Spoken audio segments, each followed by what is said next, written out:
This college student says living with her roommate actually made her sick.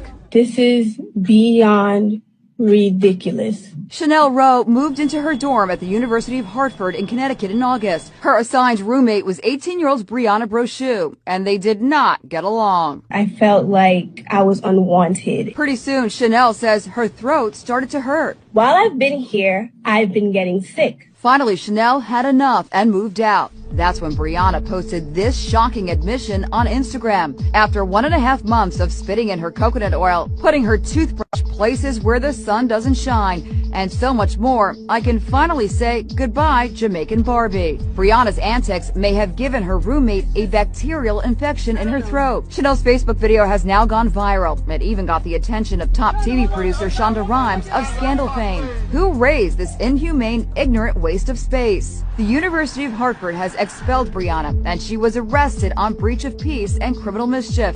Police are also considering charging her with a hate crime.